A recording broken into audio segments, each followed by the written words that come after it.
Des souvenirs d'enfance jetés en vrac. Peu à peu, une manière de patchwork prend une coloration. Les grands blés jaunes sous thermidor, les ciels immenses et changeants de mon pays. Et puis, il y a peu, dans la vallée de la Nièvre, la vision fugitive d'une femme sans âge, sur son pas de porte, en peignoir molletonné, brosse vigoureusement ses longs cheveux blancs et jaunes. Une sorte de Mao d'Artois qui va faire son pavé, nécessaire mur de briques, à tout décor picard, mais aussi irlandais, gallois, anglais du East End et belge du Borinage, Mapouilly. Le tortillard de Berck roulait sur voie métrique. Le petit autorail était de couleur grenat. Les malades, allongés sur des lits roulants, donnaient à l'immense plage de sable fin une allure de fin du monde. À Fort-Mahon, l'ombre des nuages courait sur les bâches et les dunes. Des colombins étaient déposés aux entrées des blocos. Le sable, soulevé par le vent d'ouest, piquait les jambes nues et les yeux rougis. Il fallait marcher longtemps dans la baie d'Authie pour ramasser notre comptant de Hénon. Saint-Quentin avait encore ses vieux trams-bancs ballants. On y tressautait sur des sièges roides de bois dur. Mes grands-tantes vermandoises étaient pingres. L'une d'elles était tuberculeuse. Être poitrinaire était la malédiction de cette époque. J'ai découvert là le premier stéréoscope en plastique. Les synthétiques d'avant-guerre étaient le celluloïd et la bakélite. La gare de Creil était une manière de baraquement. J'ai vu s'élever le chantier boueux de la tour Perret dans Amiens, sortant péniblement de ses ruines, le vieil hôpital recélé dans ses caves, une cour des miracles effrayante que j'ai retrouvée plus tard chez Hugo et Goya. En sortaient des miasmes et des relents, des injures et des mains dévorées de crasse. Les trolleybus glissaient sous leurs hargnitoiles électriques, moteur souple et silencieux, écolo. J'ai connu mon premier chewing-gum au café Victor. C'était dans un village picard dont j'ai perdu le nom mais qui m'est revenu après le délitement de la rancœur Ravenel. Le chewing-gum était plat comme un Hollywood et large comme une feuille de papier OCB. Son goût et sa consistance étaient proches du papier fort qui enveloppait les pains de sucre. Mon premier stylo bille avait une encre verte. L'utiliser me valut une engueulade du père Fosse, mon maître d'école. Ma grand-tante Thérèse confectionnait des gâteaux moka qui me mettaient le foie en berne. La crise de foie était une spécialité authentiquement française. On buvait chez elle du pelure d'oignon et du cramoiset. On y mangeait de l'excellente andouillette. On ignorait l'existence même du mot cholestérol. J'aimais le goût onctueux des gaufrettes Rita à la vanille, le vin viré au mauve dans l'eau gazeuse de Seine-Fontaine. J'ai connu le goût pétillant des litinés, encore appelés celtinés, qui prétendaient concurrencer l'eau de Vichy. Les premiers yaourts du commerce étaient contenus dans de petits pots de terre ou de verre épais. Des conversations tournaient sur le bien fondé de cette nourriture aigrelette. Certains prétendaient en avoir obtenu de foudroyantes entérites. Quelque part, sur la route, entre Amiens et Fort-Mahon, rouillait dans un champ une vieille locomobile. Les tracteurs Société Française démarraient au chalumeau. Il convenait de ne les point éteindre à l'heure du déjeuner. Doum, doum, doum, doum, doum, doum, doum, doum, doum, doum, doum, doum. Berceuse. On voyait encore parfois de gros camions à chaîne de transmission et à pneus pleins. Ils transportaient les chapiteaux et les planchers des bals du samedi soir, avec accordéonistes et chansons à la Mariano. Les rouleaux compresseurs étaient à vapeur. Les autocars Panhard assuraient la ligne Saint-Just en chaussée Compiègne. La portière était manœuvrée par une tringlerie et le chauffeur s'appelait machiniste. Il était recommandé de ne lui point parler ni de cracher par terre. Ma grand-mère Jeanne prisée. Elle prenait ses pincées de pétain dans une petite tabatière en argent. Ma mère avait travaillé chez un coiffeur italien, non loin de la rue Jules Barny.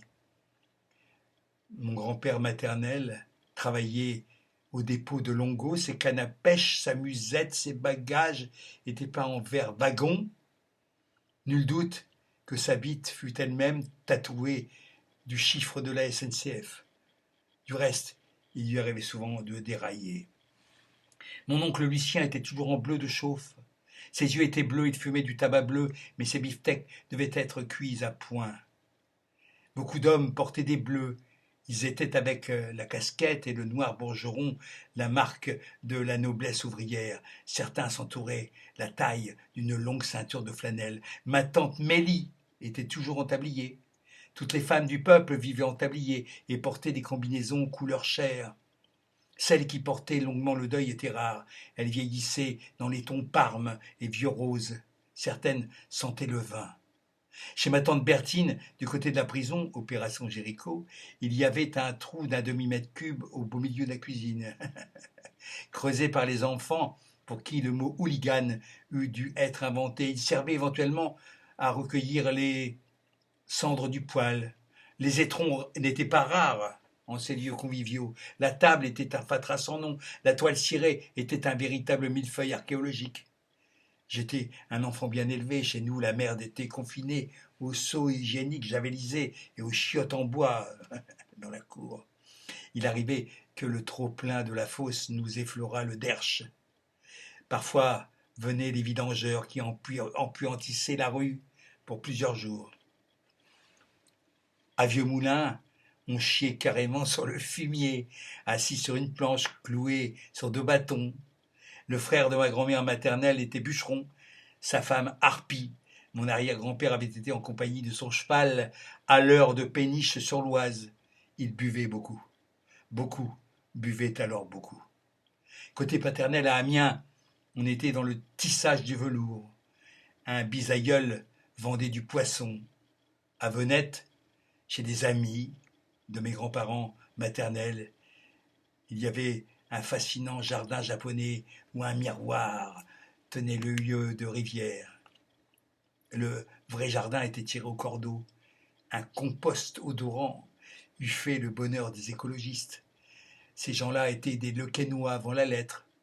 Les groseilles étaient plutôt dans les faubourgs d'Amiens. Ma tante Marcelle avait un œil de verre. Un coup de colère lui avait fait projeter violemment la porte vitrée du buffet. Un éclat lui avait crevé l'œil. Sa prothèse trop petite tombait souvent dans l'évier. Elle avait toujours un geste vif et n'hésitait pas à cracher sur une tombe pour y nettoyer un guano inopportun d'un coup de mouchoir discret mais efficace. Une fois, lors des funérailles, elle s'était mouchée dans sa voilette. Rigolade.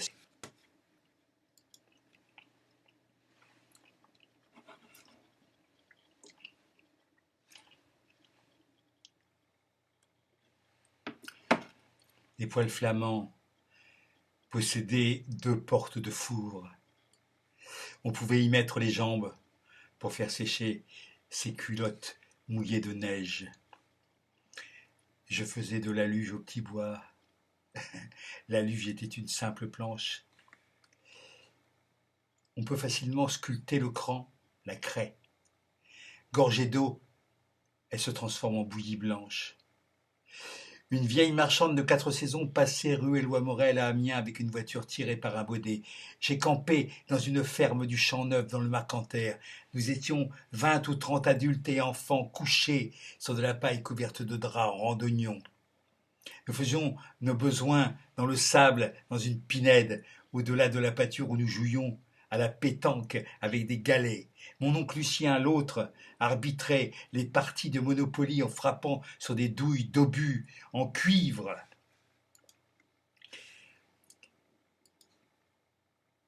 Il m'avait prêté les albums Hachette de Mickey avec Clarabelle Belcorne et Gros Sabots. Mickey avait encore ses yeux tout noir, et sa culotte rouge, courte, à bretelles et à gros boutons. Il avait conservé des allures de petite frappe, et Minnie serrait son petit cul d'encre de Chine dans de la dentelle affriolante. T'as connu la période freudienne de latence, toi? Il y avait partout d'innombrables photos de famille sous des globes de verre. Les victimes des deux guerres étaient omniprésentes, les visites au cimetière obligées. Les femmes pleuraient et les hommes devenaient graves, on répondait aux questions des enfants. Les trottoirs d'Amiens sentaient l'égout. Les obus remontaient fréquemment dans les labours, au détour d'un chemin creux. Parfois, on percevait des odeurs de charogne. Les épiciers, les épiceries sentaient la guimauve, le beurre rance, la fécule, la poire blette, les légumes secs. Les vraies buanderies étaient pleines d'odeurs de savon en paillettes, de chlore, de salpêtre et de cendres froides. Les granges des maisons rurales contenaient de petits silos de betteraves fourragères. On y entreposait aussi des bouteilles de freinettes et de bière de ménage qui explosaient parfois en frais éclats de mousse. Fernand avait encore forcé sur la levure. Certains faisaient leur cidre. Les variétés de pommes étaient innombrables. Il y avait des raisins verts sur les treilles et des hannetons pleins les fils télégraphiques. Les dorifores bouffaient les feuilles de patates. On les récoltait dans des boîtes en fer blanc pour les faire brûler ensuite avec de l'alcool ou du méta. L'eau remontée du puits avait un goût ferreux. L'eau pompée des citernes coulait d'abord couleur de rouille. Les caves avaient des celliers, des saloirs, des crocs de bouchers. Les bohémiens, sur les places de longue paume, habitaient encore de vraies roulottes tziganes. Les moineaux se précipitaient sur le crottin de cheval. L'odeur de la corne brûlée par le fer rouge emplissait les matins et se mêlait aux effluves paisibles de pain frais. Alors je savais que, contrairement à mes pères, je ne connaîtrais jamais la disette. Les percherons et les boulonnais pissaient de rue et vendaient ferme, quoique sans vraie envie. Les camions hippomobiles de chez Dobel sillonnaient les rues d'Amiens. Les lupins fleurissaient au soleil ardent de Resson-sur-Mât. On trouvait des moules d'eau douce dans l'Arve, à Pierrepont, à Amiens. Ma grand-mère Jeanne coiffait ses longs cheveux jaunes et blancs et confectionnait un éternel chignon. Elle faisait frire des beignets de nouilles. Mon oncle René trempait ses frites dans le vinaigre. Ma tante Nelly coupait les escalopes avec des ciseaux de couturière. Un unijambiste agressif vendait du cresson de fontaine dans une voiture d'infirme. Il y avait encore des marchands de peaux de lapin et des repasseurs de couteaux. J'accompagnais un marchand de charbon dans sa tournée dans le sud amiénois. Je crois qu'il se nommait Manuel. Il était nègre ou espagnol. Son camion était jaune et pouvait être un vieux Mack, mais les Américains avaient aussi laissé des camions GMC. Mon plus vieux souvenir remonte à 1947, j'avais 2 ans. Promenade à bicyclette sur un siège d'enfant derrière mon père. Ma mère portait une robe d'été et était encore mince. Le but de la balade devait être vers Saint-Fucien, une maison isolée au bout d'un étroit chemin herbu. Mon cousin allait en colo à Criel. La foule des enfants était pour moi une permanente angoisse. La guerre était encore partout présente, parmi le détail, parmi le béance. Un Moyen-Âge mythique semblait s'être évanoui là avec les bombardements de 40. En fait, il y avait eu bien avant d'autres bombardements. Un monde déjà s'était dissous auparavant avec la Grande Guerre.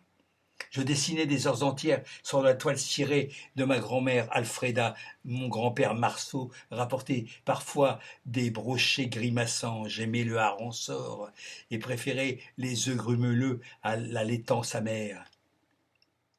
Les enfants arboraient de longues morves, des orgelets, des impétigos. Nous chions des oxyures, des lombriques. Nos mains souffraient d'engelures, nos lèvres étaient gercées. Certains d'entre nous étaient rachitiques, on côtoyait des pieds beaux, des becs de lièvre, des bossus, des naines, des crétins, des coitreux. Le malheur s'étalait dans le quotidien, la misère hurlait parfois avec les alcools forts dans les nuits noires de décembre. Ça parlait fort. Et ça buvait sec, ça se foutait des nions, les mondes bruns bouffaient de la rhubarbe crue. des fruits verts qui leur filaient la drisse. Y a plus de cette sorte de drouille, et le plus épaisse et comme de lieu.